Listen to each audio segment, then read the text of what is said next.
ഇന്ന് നമ്മൾ ഉണ്ടാക്കാൻ പോകുന്നത് അമ്പഴങ്ങ അച്ചാറാണ്. ഒരുപാട് ഔഷധ ഗുണങ്ങളും ന്യൂട്രീഷണൽ ബെനിഫിറ്റ്സും ഉള്ള ഒന്നാണ് അമ്പഴം. ഇതുകൊണ്ട് സൂപ്പർ ടേസ്റ്റി ആയിട്ടുള്ള അച്ചാർ നമുക്ക് ഉണ്ടാക്കാൻ പറ്റും. അപ്പം അമ്പഴങ്ങ നമ്മൾ എടുത്തതിന് ശേഷം, ഇത് നമ്മുടെ വീട്ടിലുണ്ടായ അമ്പഴമാണ്. അമ്പഴങ്ങ നന്നായിട്ട് വൃത്തിയായിട്ട് കഴുകി വൃത്തിയാക്കിയതിന് ശേഷം, തണ്ടെല്ലാം ഇറുത്ത് കഴുകി വൃത്തിയാക്കിയതിന് ശേഷം ചെറിയ കഷ്ണങ്ങളായിട്ട് മുറിച്ച് വെക്കണം. അതിനുശേഷം ബാക്കി ഇൻഗ്രീഡിയൻസ് എല്ലാം നമ്മൾ എടുത്ത് വെക്കണം. ഇതിൻ്റെ ഇൻഗ്രീഡിയൻസ് എല്ലാം ഞാൻ വിശദമായിട്ട് ഡിസ്ക്രിപ്ഷൻ ബോക്സിൽ അളവ് സഹിതം പറഞ്ഞിട്ടുണ്ട്. അപ്പം ഇഞ്ചി, വെളുത്തുള്ളി, കറിവേപ്പില, കാന്താരിമുളക്, മുളക് പൊടി, ഉലുവാപ്പൊടി, കായപ്പൊടി, കടുക് വറുത്ത് പൊടിച്ചതും കൂടെ ഒരു സ്പൂൺ ഇതിൽ ചേർക്കാം. അതിനുശേഷം ചുവട് കട്ടിയുള്ള ചീനച്ചട്ടിയിൽ എണ്ണ നന്നായിട്ട് തിളച്ച് വന്നു കഴിയുമ്പോൾ ആദ്യം ഒരു സ്പൂണ് ഉലുവയിട്ട് ചെറുതായി ഒന്ന് ഇളക്കിയതിന് ശേഷം നമ്മൾ കടുകിടുക. അപ്പം ആ കടുക് എല്ലാം നന്നായിട്ടൊന്ന് പൊട്ടി വന്ന് കഴിയുമ്പോഴത്തേക്കിന് നമ്മൾ ബാക്കിയുള്ള ഇൻഗ്രീഡിയൻസായ ആദ്യം നമുക്ക് ഉണക്കമുളക് മുറിച്ച് അതിലേക്ക് ഇടുക. അപ്പം ഈ അമ്പഴത്തിൻ്റെ ഗുണങ്ങളിൽ നമുക്ക് ഇത് കൊളസ്ട്രോൾ കുറയാനും BP കുറയാനും സഹായിക്കുന്നത് കൊണ്ട് ഹൃദയത്തിൻ്റെ ആരോഗ്യത്തിന് നല്ലതാണ്. അതുപോലെ തന്നെ വൈറ്റമിൻ C ഉള്ളതിനാൽ രോഗപ്രതിരോധ ശേഷി നൽകുന്നു. എല്ലിൻ്റെ സംരക്ഷണത്തിന് നല്ലതാണ്.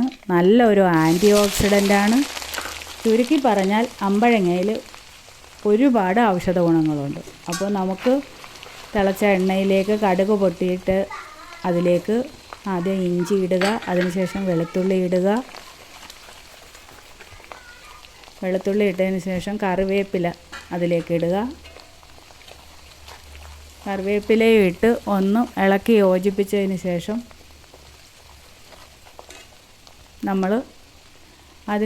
നമ്മൾ കാന്താരി മുളക് കൂടെ അതിലേക്കിട്ട് ചെറുതായി ഇളക്കി കൊടുത്തുകൊണ്ടിരിക്കണം.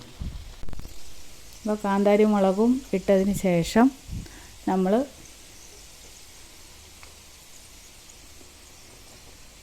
തീ ഓഫ് ചെയ്തതിന് ശേഷം വേണം ബാക്കി പൊടികളെല്ലാം ചേർക്കാനായിട്ട്. അപ്പം ആദ്യം നമുക്ക് മഞ്ഞൾപ്പൊടി ഇട്ട്, ഉലുവാപ്പൊടി ഇട്ട്, അതിനുശേഷം കായപ്പൊടി ഇടുക. കായപ്പൊടിയും കൂടി ഇട്ട് ഒന്ന് ഇളക്കിയതിന് ശേഷം അപ്പം തീ ഓഫ് ചെയ്തിരിക്കുന്നതുകൊണ്ട് പൊടി കരിഞ്ഞു പോവില്ലേ. അപ്പോൾ അത് പ്രത്യേകം ശ്രദ്ധിക്കേണ്ട കാര്യമാണ്. അതിനുശേഷം നമ്മൾ മുളക് പൊടി ഇടണം. അപ്പം ഞാനൊരു 1.5 കപ്പ് മുളക് പൊടിയാണ് ഇതിനെടുത്തിരിക്കുന്നത്. അപ്പം ആ മുളക് പൊടി കുറേശ്ശെ ഇട്ട് നന്നായിട്ടൊന്ന് വഴറ്റി യോജിപ്പിക്കുക.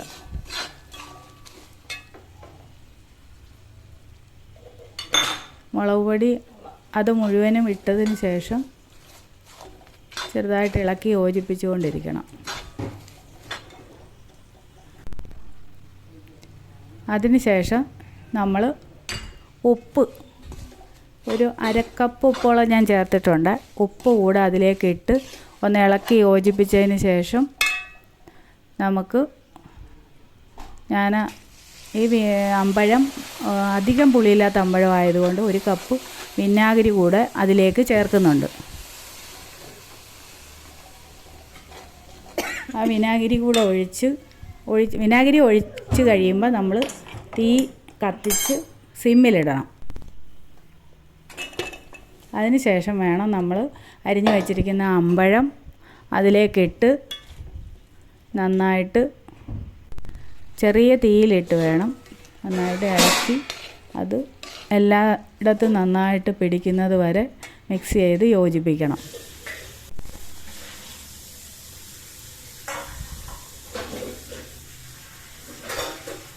അപ്പോൾ അമ്പഴങ്ങ കിട്ടുവാണെങ്കിൽ എല്ലാവരും ഇതുണ്ടാക്കി നോക്കണം.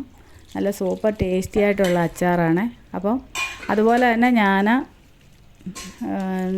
വെള്ളം നന്നായിട്ട് നേരത്തെ തിളപ്പിച്ച് വെച്ചിട്ടുണ്ടായിരുന്നു. അത് ഒരു 1.5 കപ്പ് വെള്ളം കൂടെ ഇതിലേക്ക് ഒഴിച്ച് യോജിപ്പിക്കണം. അപ്പോൾ സൂപ്പർ ടേസ്റ്റി ആയിട്ടുള്ള അമ്പഴങ്ങ അച്ചാർ റെഡി ആയിട്ടുണ്ട്.